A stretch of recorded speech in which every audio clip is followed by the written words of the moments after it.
Instruksi pertama firman Tuhan itu tidak diberikan kepada seorang wanita, itu diberikan kepada seorang pria untuk tidak makan buah pengetahuan baik dan jahat. Berarti salah satu fungsi daripada pria yang sangat luar biasa itu adalah mengajar dan memberi contoh kepada anak-anaknya isi hati Bapa di sorga.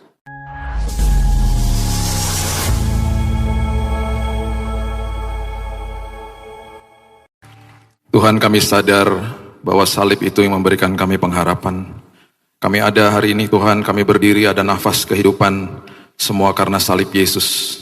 Itu sebabnya kabar baik bagi kami hari ini Tuhan, tidak ada penghakiman, tidak ada lagi penghukuman, tidak ada lagi penuduhan, bahkan kutuk keturunan dihapuskan karena salib Kristus. Kami mengucap syukur hari ini karena kado terindah Tuhan sudah serahkan kepada kami. Kami sambut Tuhan firman-Mu, dan kami percaya firman-Mu memerdekakan setiap hidup kami.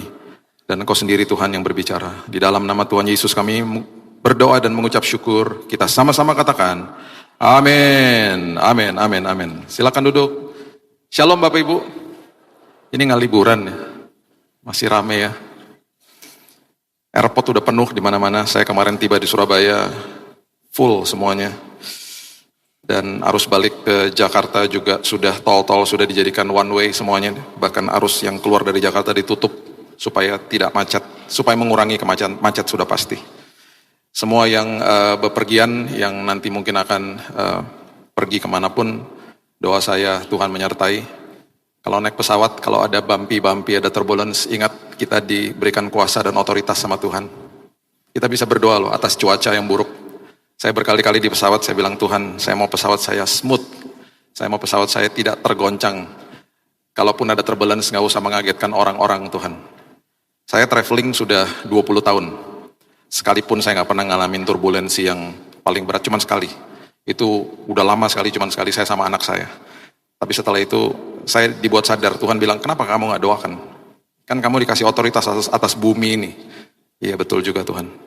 Jadi, saya percaya nanti kalau ada yang traveling hari ini, kemanapun tuh penyertaan Tuhan bagi saudara semua. Hari ini kita mau belajar tentang, saya sudah singgung sedikit beberapa bulan yang lalu, dan saya sudah janji akan teruskan prinsip di mana vertikal, hubungan kita vertikal dengan Tuhan, dan kemudian hubungan horizontal kita dengan manusia. Kalau alurnya salah, semuanya salah. Jadi, kita ini diberikan kado terindah sama Yesus. Kadonya itu ada dua hal terjadi. Manusia nggak buka kadonya, jadi nggak pernah tahu isinya apa. Dan yang kedua, ketika dibuka, manusia bilang begini, nggak mungkin lah ini buat saya. Terlalu bagus, terlalu indah, pasti buat orang lain, nggak mungkin buat saya. Itu yang terjadi dengan yang namanya kasih karunia Tuhan. Akhirnya, manusia nggak pernah belajar terima. Kita udah bahas berkali-kali bahwa semua yang dikemas dalam bentuk agama pasti akan dimulai dari titik memberi. Karena agama memberi segalanya lah, memberi upaya, usaha dan lain sebagainya. Ketika kita sadar bahwa kehidupan kekristenan itu adalah dimulai dari titik menerima, itu harusnya kita paham banyak sekali contoh di Alkitab yang membuat kehidupan mereka merdeka karena mereka belajar terima dari Tuhan. Pertanyaan berikutnya, belajar terima maksudnya apa sih Pak? Belajar terima tuh begini, sadar bahwa hari ini setelah dia, barusan kita nyanyikan, karena salibnya dosaku diampuni. Karena salibnya terletak di situ sebuah meterai yang dia katakan tetelestai, selesai semuanya.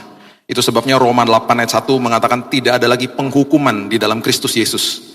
Tidak ada lagi penghakiman, penuduhan, bahkan kutuk keturunan. Tidak ada lagi dalam hidup kita. Kecuali kalau kita mau percaya. Masih banyak orang bertanya sama saya, jadi ini gimana Pak, ada kutuk keturunan? Gak ada, kalau kamu percaya sama Yesus, semuanya selesai. Semuanya selesai. Nah itu yang akhirnya orang tidak mau belajar menerima kebaikan Tuhan. Karena dia berpikir masih harus pakai usaha saya supaya saya dilayakkan. Masih harus pakai usaha saya supaya saya dikuduskan. Kita nggak bisa menguduskan diri kita nggak bisa melayakkan diri kita. Itu semuanya diberi, ada price tag-nya, dikasih sama Yesus. Itu sebabnya hari ini harusnya kita sadarnya gini, saya ini hidup taat karena saya sudah dikuduskan. Saya hidup taat karena saya sudah dilayakkan. Jadi ketaatan adalah buah daripada keselamatan yang Tuhan berikan. Ketaatan bukan sebuah upaya untuk mendapatkan sesuatu, tetapi ketaatan adalah buah daripada apa yang sudah kita terima. Jadi itu harus dipahami dengan benar. Apakah nanti ada penghakiman Pak? Oh jelas ada. Tetapi itu pun berbeda tahtanya. Itu nanti satu hari lah kita bahas lebih dalam. Untuk orang percaya punya tahta pengadilan Kristus. Untuk orang tidak percaya namanya tahta putih yang besar. Di dalam tahta pengadilan Kristus kita semuanya akan terjadi sebuah penghakiman akhir. Di situ yang terjadi adalah yang dihakimi bukan keselamatannya. Yang dihakimi adalah perbuatan kita untuk menentukan upahnya nantinya. Ada di Alkitab? Ada. Lengkap semuanya. Orang percaya semuanya akan jadi satu di dalam tahta pengadilan Kristus. Diadilinya atau dihakiminya berdasarkan apa yang kita lakukan di bumi ini untuk menentukan upahnya. Udah diselamatkan soalnya. Bukan untuk dihakimi dapat keselamatan atau tidak. Karena sudah terima Yesus dalam hidupnya dia. Udah pasti upah yang terbesar diberikan kepada orang-orang yang martir bagi Kristus. Itu upah paling besar. Dan banyak lagi hal-hal yang lain yang Alkitab sudah siratkan dan tulis untuk kita semuanya. Salah satunya misalnya, memberi kebaikan kepada orang yang tidak bisa membalas kepadamu, upahmu besar di sorga. Dan masih banyak hal-hal yang lain. Ya. Jadi ini kita harus pahami dulu. Kita harus mengerti, bangun pagi setiap hari, harus sadar bahwa Tuhan terima kasih. Kasih-Mu tanpa kondisi, keselamatan ada di genggaman tangan-Ku Tuhan. Aku sudah pasti dapat keselamatan ini karena Engkau sudah berikan kepada aku. Aku terima Engkau sebagai juru selamat atas hidupku dengan iman, bukan dengan usaha.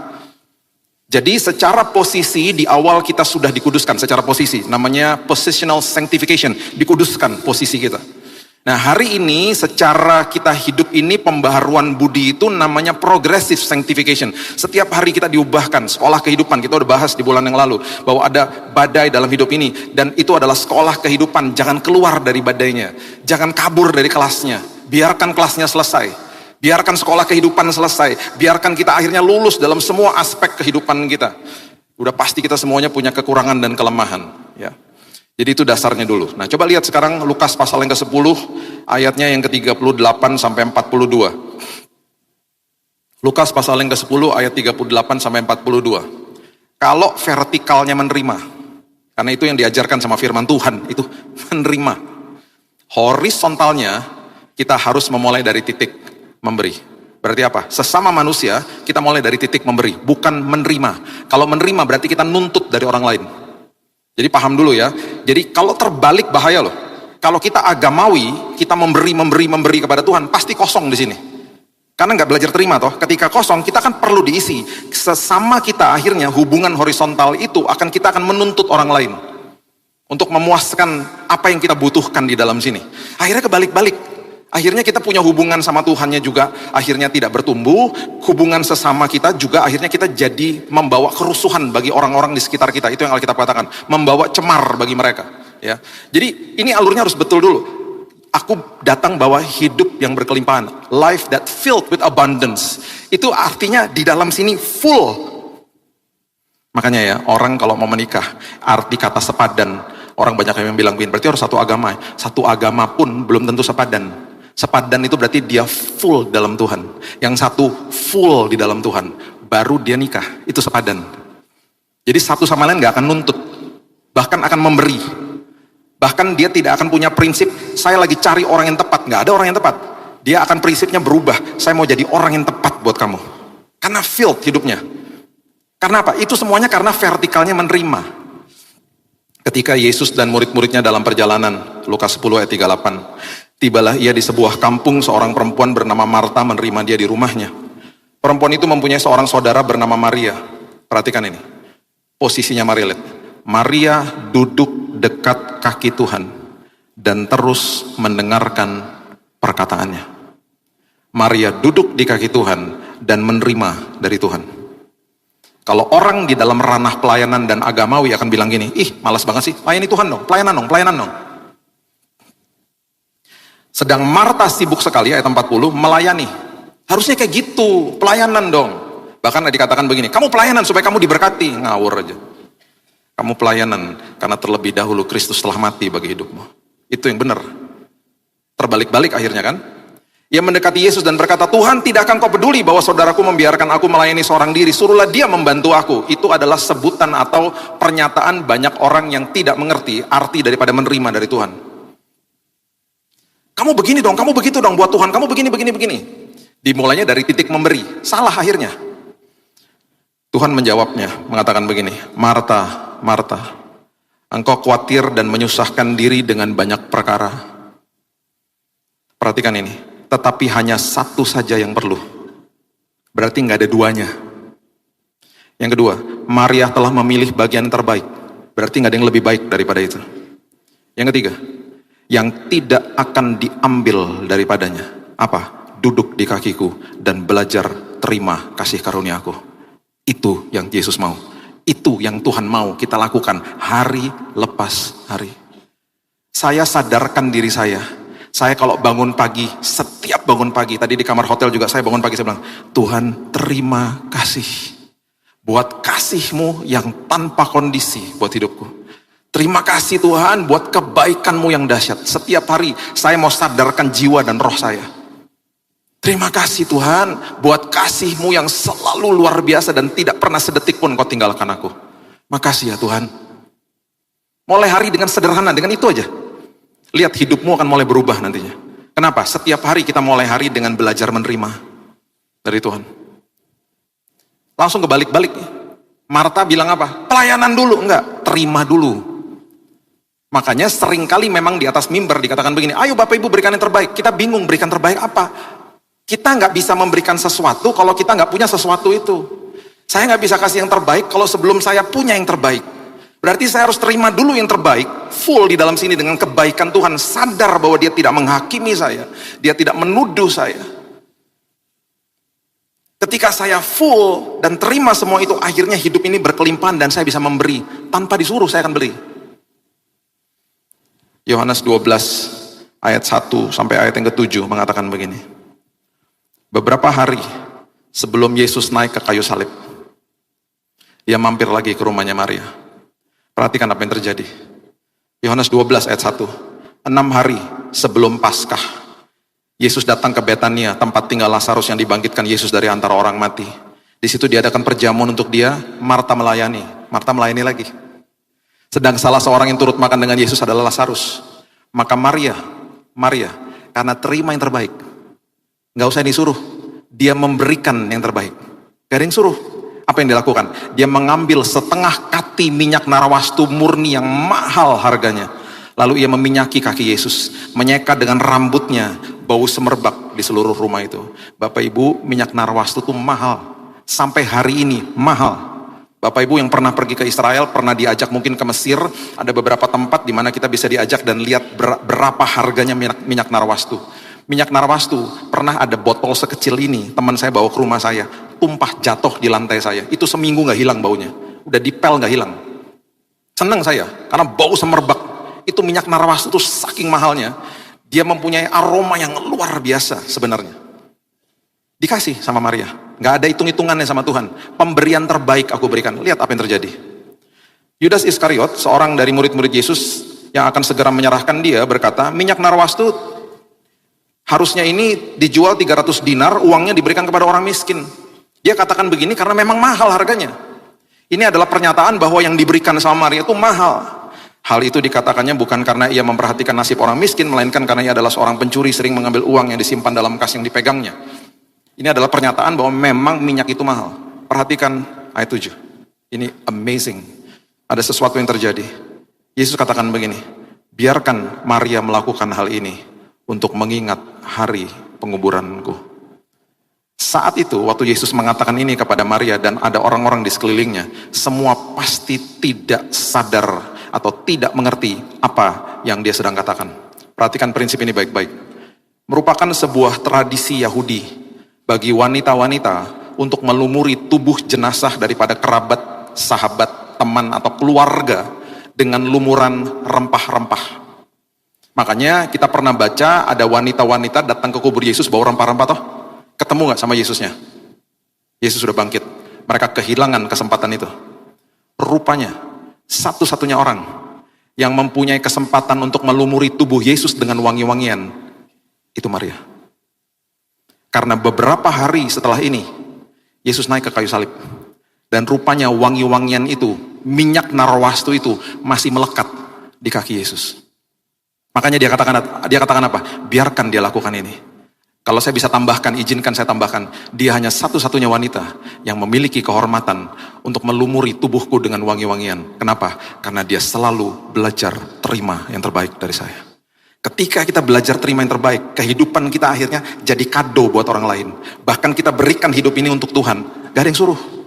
Karena meluap-luap di dalam sini. Beda dengan orang-orang agamawi. Yang selalu berkutat di dalam semua upaya-upayanya dia. Lukas 18. Ayat 18 dan 2 sampai 23 mengatakan begini. Ada dua orang kaya. Ada dua orang kaya. Yang berjumpa dengan Yesus. Perhatikan ini. Lukas 18 ayat 18. Ada seorang pemimpin bertanya kepada Yesus. Katanya begini. Guru yang baik, apa yang harus aku perbuat untuk memperoleh hidup yang kekal? Jawab Yesus. Mengapa kau katakan aku baik? Tak seorang pun baik selain daripada Allah saja. Mulai dipancing sama Tuhan, sama Yesus. Mulai dipancing. Kamu ngomong baik itu maksudnya apa? Kamu paham gak? Bahwa Tuhan itu terbaik atas hidupmu. Kamu jangan lihat saya sebagai manusianya. Maksudnya begitu. Tuhan itu baik. Dia mulai ngajarin pelan-pelan. Terus tiba-tiba orang ini ngomong begini. Engkau tentu mengetahui segala perintah Allah. Yesus katakan, jangan berzinah, jangan membunuh, jangan mencuri, jangan mengucapkan saksi dusta, hormati ayahmu dan ibumu. Itu perintah-perintah Tuhan toh. Itu kan kehidupan ketaatan.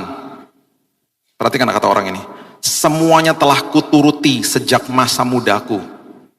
Dia mulai hubungan dengan Tuhan dari titik memberi. Aku udah lakukan itu. Aku udah kasih semuanya. Aku udah lakukan ini. Aku udah kasih semuanya. Mendengar itu, Yesus berkata kepadanya, masih tinggal satu hal lagi yang harus kau lakukan. Jual segala yang kau miliki. Bagi-bagikan itu kepada orang miskin. Maka engkau akan beroleh harta di sorga. Kemudian datang kemari dan ikut aku. Ketika orang itu mendengar perkataan itu, ia menjadi sangat sedih sebab ia sangat kaya.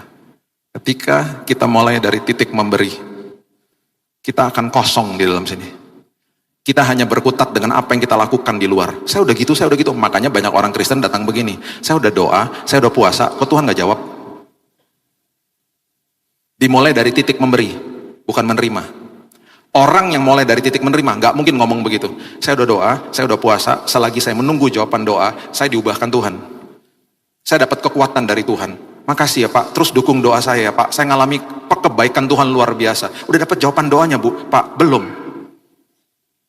Tapi selama saya lagi nunggu jawaban doa, saya udah dipuaskan. Beda. Kenapa? Karena belajar terima.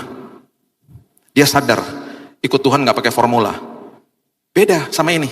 Aku udah begini, aku udah begitu. Kok Tuhan gak jawab? Kecewa akhirnya. Terus Yesus bilang begini, oke sekarang jual semuanya. Dia dites. Bisa gak kamu berikan yang terbaik buat saya? Ikut aku. Tinggalin semuanya, bisa gak? Ada gak hal di dalam dunia yang masih mengikat hidupmu? Gak bisa dia. Satu pasal setelah itu, setelah Lukas 18, Yesus juga berjumpa dengan seorang yang kaya. Perhatikan apa yang terjadi. Lukas 19, dimulai dari ayat yang pertama. Mengatakan begini, Lukas 19. Yesus masuk ke kota Yeriko dan berjalan terus melintasi kota itu. Di situ ada seorang bernama Sakeus, kepala pemungut cukai, dan ia seorang yang kaya. Ia berusaha untuk melihat orang apakah Yesus itu, tetapi ia tidak berhasil karena orang banyak sebab badannya pendek. Berlarilah ia mendahului orang banyak, memanjat pohon ara untuk melihat Yesus yang akan lewat di situ. Ketika Yesus sampai ke tempat itu, ia melihat ke atas dan berkata, Sakeus, segeralah turun, sebab hari ini aku harus menumpang di rumahmu. Perhatikan kalimat berikut ini. Sakeus segera turun dan menerima Yesus dengan sukacita. Hubungan dengan Yesus dimulai dari titik menerima, bukan memberi. Tetapi semua orang yang melihat hal itu bersungut-sungut, katanya, ia menumpang di rumah orang berdosa. Oh banyak. Dia juga bukan sekedar numpang di rumahnya Sakeus, dia pernah numpang makan sama Matius sama teman-temannya kok. Bahkan lebih banyak lagi pemungut cukai. Yesus duduk dengan orang berdosa, tetapi dia tidak berdosa. Banyak orang yang dimulai dari titik memberi kepada Tuhan, hidupnya penuh penghakiman. Orang-orang di sekitarnya gak genah sama dia, karena gak pernah terima kebaikan Tuhan. Horizontalnya pasti gak beres, ketika vertikalnya tidak terima. Perhatikan ayat yang ke-8. Sakeus berdiri, gak ada yang suruh, dan berkata kepada Tuhan, Tuhan, setengah dari milikku akan kuberikan kepada orang miskin, dan sekiranya ada sesuatu yang kuperas dari seseorang, akan kukembalikan 4 kali lipat. Ada yang nyuruh? Gak ada. Yang satu orang kaya mulai dari titik memberi, aku udah begini. Terus Yesus tantang dia, oke sekarang serahkan semua. kekayaanmu, nggak sanggup.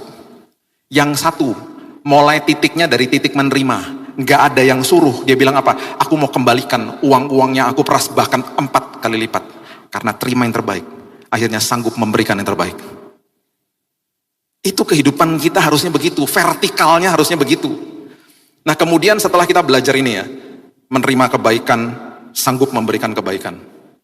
Menerima kebaikan, masuk ke dalam kairosnya Tuhan. Seperti Maria. Menerima kebaikan, hal yang dahsyat juga yang terjadi adalah apa? Menerima pewahyuan yang orang lain tidak terima. Salah satu murid yang pernah saya bahas juga, yang selalu mengatakan dirinya seolah-olah sepertinya narsis. Dia mengatakan bahwa saya adalah murid yang dikasihinya. Itu namanya Yohanes. Dan Yohanes itu selalu sadar bahwa dia adalah murid yang dikasih. Dia tuh sadar, dia fokus sama kasihnya Yesus kepada dia, bukan kasihnya dia kepada Tuhan. Beda. Dia fokus sama kasihnya Tuhan kepada dia. Makanya dia selalu sebutnya seperti begini. Ya, coba lihat Yohanes 13. Yohanes 13. Ayat yang ke-21. Yohanes 13 ayat 21. Setelah Yesus berkata demikian, ia sangat terharu lalu bersaksi, aku berkata kepadamu, sesungguhnya seorang di antara kamu akan menyerahkan aku. Dia katakan kepada murid-muridnya, ini salah satu dari kamu akan menyerahkan aku loh. Siapa? Yudas. Murid-murid memandang seorang kepada yang lain, mereka ragu-ragu siapa yang dimaksudkannya. Seorang di antara murid Yesus, perhatikan ini, yaitu murid yang dikasihinya. Ini Yohanes nulis buku Yohanes. Dia nulis dirinya, dia gambarkan dirinya, bukan begini. Seorang di antara murid Yesus, yaitu saya, yaitu aku. Dia kan lagi nulis bukunya dia sendiri. Dia tidak sebut dirinya seperti itu. Dia sebut dirinya murid yang dikasihinya. Bayangin kalau Bapak Ibu ketemu sama saya, terus kita kenalan gitu. Halo, apa kabar? Terus orang itu nanya, siapa namanya? Saya Billy, murid yang dikasihi Tuhan. Orang kan ngomong gini, ini orang apa? Kenapa ya ini orangnya? Itu Yohanes. Dia kalau perkenalkan dirinya adalah saya murid yang dikasih. Bukan narsis. Dia fokus sama kasihnya Yesus kepada dia. Perhatikan apa yang terjadi. Murid ini yang dikasihinya bersandar dekat kepadanya di sebelah kanannya. Dia dekat sekali memang sama Yesus. Dia adalah satu-satunya murid yang mengatakan ini tentang dirinya. Kepada murid itu, kepada Yohanes, Simon Petrus memberi isyarat dan berkata, Simon Petrus kan kepo orangnya. Udah gitu kan dia selalu apa? Fokus sama kasihnya kepada Tuhan. Oh aku nggak mungkin nyangkal dia. Oh aku nggak mungkin lakukan gitu. Nyangkal akhirnya. Karena fokus kepada kasihnya kepada Tuhan. Fokus kepada memberi bukan menerima. Petrus bilang begini. Tanyain dong siapa yang dimaksudkannya. Dia nggak paham. Dia nggak tahu. Murid yang duduk dekat Yesus itu berpaling dan berkata kepadanya, Tuhan siapakah itu? Satu-satunya murid yang dapat bocoran. Siapa yang nanti akan menyerahkan Yesus? Itu cuma Yohanes. Jawab Yesus, dialah itu yang kepadanya aku akan memberikan roti sesudah aku mencelupkannya. Sesudah berkata demikian, yang mengambil roti, mencelupkan, memberikan kepada Yudas, anak Simon Iskariot. Orang yang belajar terima. Dapat pewahyuan yang orang lain gak dapat. Yohanes, satu-satunya murid yang tidak mati martir. Dia kabur dari sebuah penggorengan yang besar. Karena Tuhan masih punya rencana buat dia. Yang lain selesai tugasnya. Bukannya berarti mereka lebih buruk atau lebih jelek dari Yohanes. Bukan. Waktu mereka sudah selesai. Mereka mati martir. Mereka upahnya besar di sorga. Yohanes Tuhan masih punya atau membutuhkan dia. Dia kabur ke Pulau Patmos. Di situ dia yang menulis buku wahyu. Dapat pewahyuan lagi dari Tuhan. Bahkan buku wahyu itu banyak yang belum terjadi. Dia sudah tulis ribuan tahun yang lalu. Nubuatan demi nubuatan yang akan terjadi. Banyak sekali hal-hal yang bisa dipelajari di situ. Siapa yang dapat itu? Yohanes. Dan Yohanes adalah satu-satunya murid yang memberanikan diri berdiri di depan kayu salib. Semuanya kabur. Karena mereka ketakutan. Mereka bisa ditangkap juga dan dibunuh sebagai pengikut Kristus. Oh dia gak peduli. Dia memberikan yang terbaik. Karena dia sudah terima yang terbaik. Yohanes 19 ayat 26 dan 27 mengatakan begini. Yohanes 19 ayat 26 dan 27. Ketika Yesus melihat ibunya dan murid yang dikasihinya. Siapa? Yohanes. Dia lagi cerita. Dia berdiri di depan kayu salib. Dengan ibu daripada Yesus. Dengan Maria. Di sampingnya. Berkatalah ia kepada ibunya. Ibu, inilah anakmu. Kemudian kata Yesus kepada muridnya, kepada Yohanes. Inilah ibumu. Dan sejak saat itu, murid itu menerima dia di dalam rumahnya. Maria tinggal dengan Yohanes. setelah Yesus mati di kayu salib. Dan Yohanes tidak pernah memulai atau menulis bukunya dengan kelahiran Yesus. Dia mendapatkan pewahyuan yang lebih daripada yang lain. Makanya Injilnya Yohanes itu bukan sinoptik gospel. Matius, Markus, Lukas itu serupa, namanya sinoptik.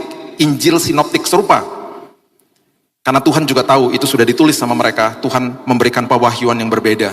Yohanes 1 ayat 1 mengatakan pada mulanya adalah firman. Bahkan Yohanes menuliskan sebuah pewahyuan yang terjadi sebelum kejadian 1 ayat 1. Rich dalam hidupnya. Karena sebuah hal yang sangat sederhana, menerima kebaikan Tuhan. Coba lihat sekarang ya. Kalau vertikalnya betul, belajar terima. Horizontalnya, selalu firman Tuhan katakan, jadi hamba buat orang lain. Gak pernah firman Tuhan ajarkan untuk belajar terima dari orang. Oh gak pernah. Berikan kebaikan, dan ketika orang itu gak bisa balas, hatimu dia buat berbahagia, upahmu besar di sorga. Selalu pengajaran firman Tuhan, apa yang Yesus ajarkan ketika hubungan horizontal, belajar dari titik memberi, bukan menerima. Makanya firman Tuhan ajarkan begini, coba lihat ya.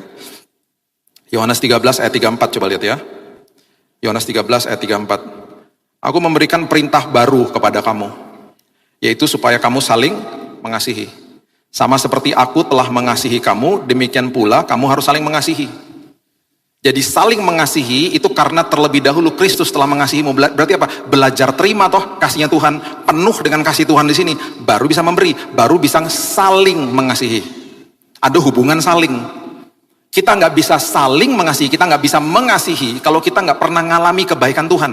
Jadi hubungan horizontal itu selalu dimulai dari titik memberi. Roma 12 ayat 10. Roma 12 ayat 10. Hendaklah kamu saling mengasihi sebagai saudara dan saling mendahului dalam memberi hormat. Jadi kalau ada orang yang bersalah sama kita, kalau the next time kita ketemu sama dia di tempat umum, kita harus mendahului menyapa dia. Orang dunia bilang apa? Ya kamu bodoh dong, udah tahu tuh orang nyakiti kamu. Nggak bisa, firman Tuhan ngasih tahu, saya harus menyapa dulu, mendahului dalam memberi hormat. Orang seperti itu tidak akan sanggup mendahului dalam memberi hormat kalau hidupnya nggak pernah ngalami kasih Tuhan toh. Mana bisa lakukan ini? Kalau kebalik-balik, vertikalnya memberi kosong toh di sini, mana bisa? Horizontalnya akhirnya nuntut. Makanya timbul istilah-istilah seperti saya lagi menunggu orang yang tepat dalam hidup saya. Kaum jomblo.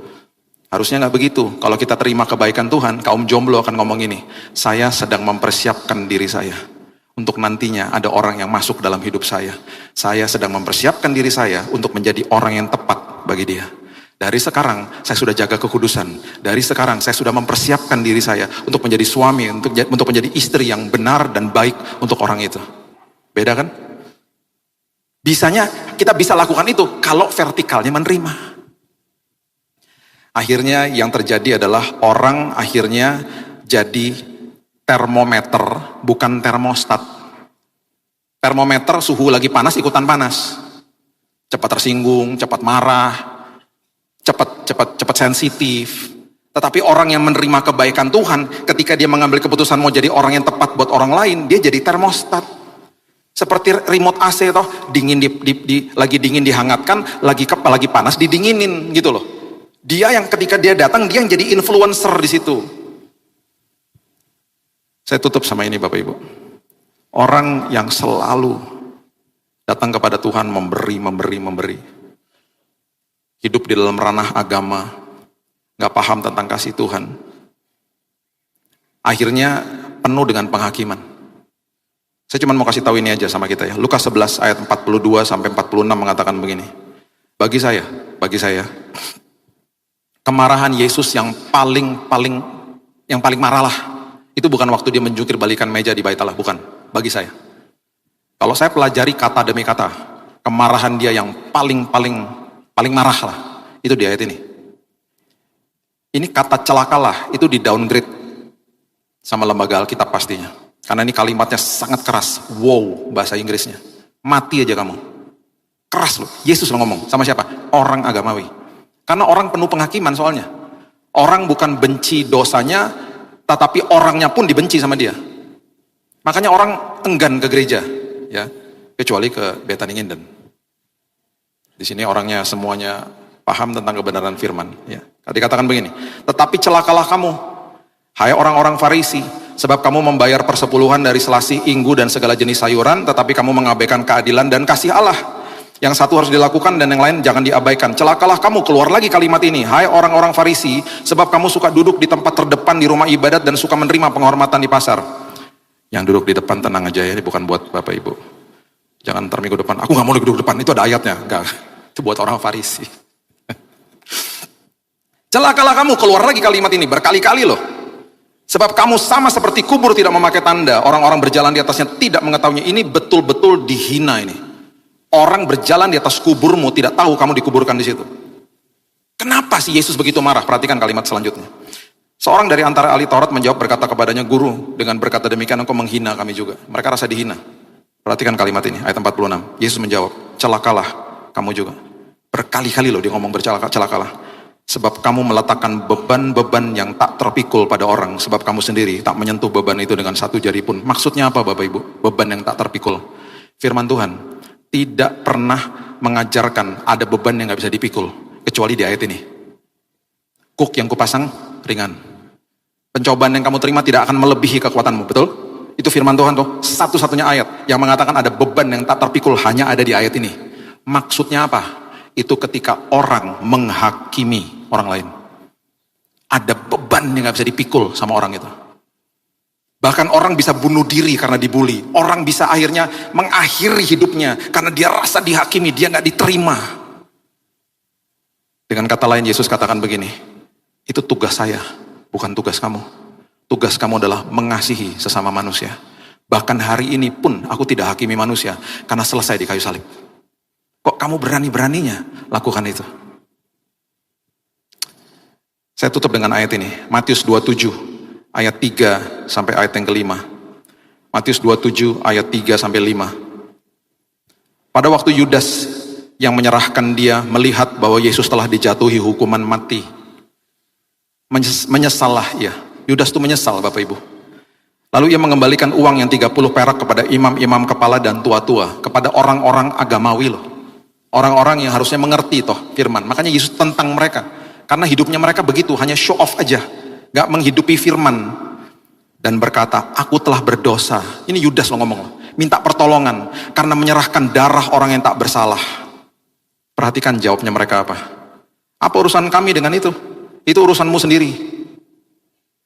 Perhatikan apa yang terjadi. Ia pun melemparkan uang perak ke dalam bait suci. Lalu pergi dan menggantung diri. Banyak orang hidupnya gak beres karena dihakimi sama orang lain. Yudas loh, istilahnya mau bertobat kan, nyesel sama orang dikatakan di bait Allah loh. Apa urusannya? Itu urusan kamu, urus sendiri sana. Pertanyakan itu kepada diri kita, mulai dari keluargamu sendiri. Sebagai penutup saya mau berikan ini pesan kepada bapak-bapak semua yang hadir di sini. Instruksi pertama firman Tuhan itu tidak diberikan kepada seorang wanita, itu diberikan kepada seorang pria untuk tidak makan buah pengetahuan baik dan jahat. Berarti salah satu fungsi daripada pria yang sangat luar biasa itu adalah mengajar dan memberi contoh kepada anak-anaknya isi hati Bapa di sorga. Makanya saya selalu katakan, Bapak itu pembawa identitas, Ibu pembawa kehangatan di dalam rumah. Makanya orang yang fatherless, orang yang tidak memiliki figur bapak yang baik, hidupnya pasti sering cemburu, insecure, obsesif, posesif. Pasti begitu. Dulu waktu saya masih ada waktu konseling, sekarang saya udah gak terima lagi karena waktu ya. Dulu ya, setiap kali orang datang kepada saya sama istri saya, hal pertama yang saya selalu tanya kepada siapapun yang mau nikah, saya selalu tanya gini, hubungan kamu sama bapakmu seperti apa? Banyak yang ngomong begini, apa hubungannya? Oh, banyak hubungannya. Bagaimana hubungan sama bapak? Oh, dia udah meninggal kak. Aku juga lagi gak pernah deket sama dia. Udahlah, itu juga aku udah lupakan. Pernah dibereskan gak dalam hatimu? Oh, gak pernah ya. Udah lewat juga kok. Terus saya cross check sama pacarnya. Pacar kamu insecure ya? Iya. Dikit-dikit ditelepon ya. Cemburuan, obsesif, posesif. Iya. Kok kakak tahu? Oh iya. Itu roadmapnya begitu kok. Makanya terima kebaikan Tuhan. Orang yang gak terima kebaikan Tuhan membuat rusuh kepada orang sekitarnya. Alkitab katakan orang yang menyimpan akar kepahitan membuat cemar atau mencemari orang di sekitarnya. Selalu gak ada yang telat di hadapan Tuhan. Kalau engkau gak pernah bereskan sama bapakmu, bereskan hari ini. Supaya orang di sekitarmu, keturunanmu tidak dicemari dengan ulahmu. Papa saya digebukin sama bapaknya, sama opa saya. Opa saya tentara kenil. Dia telanjangin. Diselubungi sama semut merah di kampungnya dia, di Tomohon di Manado. Dan waktu dia cerita itu saya bilang gini, kok papa gak pernah pukulin mama? Kan papa digebukin, disiksa KDRT itu sama papanya dia itu tentara kenil di Manado dulu. Oh dia bilang begini, tahun 66 sebelum saya nikah sama mama kamu, saya serahkan di altar Tuhan. Saya tinggalkan sampah hidup saya yang lama, supaya ketika saya masuk ke dalam keluarga saya tidak bawa sampah. Dia adalah bapak yang luar biasa, memberikan identitas yang dahsyat kepada saya, yang saya turunkan kepada anak-anak saya. Jangan bawa sampah dari masa lalu. Belajar terima kebaikan Tuhan, supaya kita gak mencemari hidup orang lain. Saya tutup sama kisah nyata ini. Ada seorang teman. Dia ini ex-preman lah. Ya. Dulu kami layani dia, udah lama sekali, udah puluhan tahun yang lalu. Anting-anting di kepalanya itu 16 Bapak Ibu. Bukan cuma di telinganya, di mana-mana. Tatonya itu dari atas bahu sampai ke bawah. Satu hari saya bilang gini sama dia. Orang Ambon, Nyong, kamu besok hari Minggu jangan ikut-ikut lagi sama saya ke pelayanan. Kamu cari gereja sendiri. Kamu harus tertanam di gereja sendiri dan kamu cari tahu kalau mereka punya komsel, kamu ikutan di sana. Dia pergi, dia cari gereja lokal yang dekat dengan rumah. Ini pengalaman dia. Dia masuk ke gereja. Di gereja itu lagi nyanyi lagu penyembahan. Kemurahan-Mu lebih dari hidup. Dia lihat ada bangku kosong di belakang. Dalam hati dia, waduh, saya ke situ aja. Masalahnya, dia lupa copot anting-antingnya. Cuman beberapa, karena kebanyakan. Jadi ada beberapa yang masih nyantol, plus dia pakai tangan pendek. Jadi tato kelihatan semua, kulit gelap. Ngeri lah orang ngeliatin dia. Dia lihat ada bangku kosong di belakang gereja. Dia berdiri di situ. Di sebelahnya ada seorang anak kecil, di sebelahnya lagi ada seorang ibu yang lagi dalam lagu penyembahan. Kemurahan-Mu lebih dari hidup. Ini ibunya ya, ibu, anak, teman saya datang. Lebih dari hidup. Lagi tengah-tengah penyembahan, ibunya ngeliatin teman saya datang. Kemurahan-Mu lebih. Kaget dong, ya kan? Kaget, ini kenapa Tuhan kirim penyamun di sebelah saya. Pertama yang dilakukan adalah, dia menyelamatkan tasnya dia. Karena di dalam tas seorang ibu ada dua hal penting, HP sama dompet. Tasnya ada di bangku anaknya. Jadi lagi penyembahan, dia ambil tasnya, dia taruh di ketiaknya, dia kepit begini sambil nyembah. Hal berikutnya, dia harus selamatkan anaknya. Jadi dia lagi nyembah, posisi nyembah, dia bilang sama dia, tarik anaknya, pindah sini. Dia pindah sini, sebelahnya kosong. Tas sudah selamat, anak sudah selamat, sekarang waktunya menyelamatkan diri. Anaknya digeser lagi sama dia, sana. Dia geser lagi. Ini terjadi di depan teman saya. Dia pertama kali ke gereja sendirian, belum sempat duduk. Dia ngelihat tas pindah, anak pindah, ibu pun pindah. Dia bingung, kenapa ya? Akhirnya dia sadar, oh ini karena saya. Bapak Ibu, dia gak sampai duduk. Lagunya belum selesai, dia pulang. Dia nangis meraung-raung di teras rumah saya. Jadi waktu saya pulang pelayanan, dia lagi nangis-nangis di depan rumah saya. Mbak di rumah saya bilang, itu dari tadi Pak, nangis-nangis. Saya bilang sama dia gini, kamu tuh udah mukanya serem, nangis-nangis, gak cocok tau gak? Saya bilang gitu. Sakit Bung, sakit apa? Kamu digebukin orang? Enggak, dia gak bisa cerita. Saya ajak makan, dia gak bisa cerita. 40 menit saya makan, dia nangis terus di situ. Setelah selesai, setelah dia udah reda, dia cerita sama saya. Dia cerita semua yang tadi saya ceritakan kepada Bapak Ibu. Dan saya gak pernah lupa kata-kata dia ngomong begini, Bung, beta cinta Bung sama Yesus. Tapi beta benci Bung sama orang Kristen. Itu kata-kata itu nancep di sini. Nancep sama saya. Tapi saya juga tegur dia, kamu nggak bener juga, itu anting-anting copot dong. Lu pakai lengan panjang kenapa sih? Orang juga serem lihat kamu. Lupa Bung, lupa. Saya cuma mau kasih contoh aja. Banyak orang terhilang. Karena banyak orang Kristen nggak pernah belajar terima terbaik dari Tuhan. Hidupnya menghakimi orang lain. Lihat apa yang terjadi dengan Yudas. Dia menggantung dirinya. Karena di bait Allah, mereka bilang apa? Urusan lu, sana. Bukan urusan kami. Yuk kita belajar menerima. Vertikalnya beres, horizontalnya pasti beres. Banyak keluarga dipulihkan, hubungan orang tua pasti dipulihkan kalau kita dipenuhi dengan kasih Tuhan. Orang tua, kalau anaknya bersalah, tundukkan dirimu. Jadi hamba buat mereka. Jangan digini-giniin anaknya. Rangkul mereka. Anak-anak saya sejak kecil saya rangkul, saya bilang gini, apa yang saya bisa perbuat supaya kamu gak lakukan itu lagi. Mereka langsung mikir apa? Wah, papa saya tidak berseberangan sama saya. Papa saya sayang sama saya. Yang terjadi mereka bertumbuh di dalam kasih karunia Tuhan. Jangan gini-giniin orang, rangkul mereka, rangkul anakmu. Pemulihan dengan anakmu. Lihat, engkau akan lihat keturunan yang luar biasa. Teman saya bebas dari narkoba karena dirangkul sama papanya, bukan digini-giniin. Dia bilang, saya nggak pakai rehab, Bill. Saya tiap hari mabok pulang ditemenin sama papaku, ditemenin tidur sama dia, dibisikin firman Tuhan sama dia, diusap kepalaku. Dia bilang, nah udah nak, Yesus sayang sama kamu. Aku bebas narkoba, Bill, karena aku terima kebaikan Tuhan di dalam sini. Aku lihat Yesus dalam hidupnya dia. Kamu rehab? Nggak pakai rehab. Aku ambil keputusan sendiri akhirnya. Aku mau tinggalin semuanya. Karena aku lihat Yesus dalam hidupnya dia. Vertikalnya menerima, horizontalnya memberi. Hidup kita pasti penuh kemenangan. Berikan tepuk tangan kita untuk Tuhan kita. Bapak yang baik, terima kasih buat hari ini.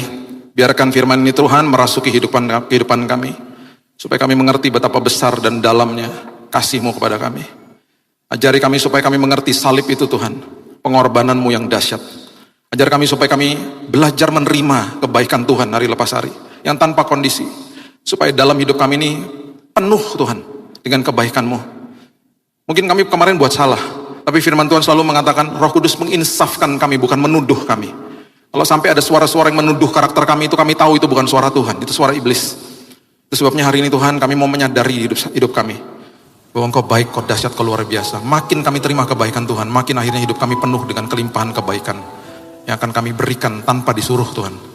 Kami melayani Tuhan karena terlebih dahulu Kristus telah mati bagi kami.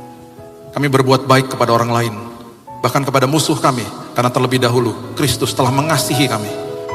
Terima kasih Bapak yang baik. Kami serahkan hidup kami, masa depan kami dalam tangan Tuhan. Hanya di dalam nama Tuhan Yesus kami sudah berdoa dan mengucap syukur. Kita sama-sama katakan amin. Tuhan berkati.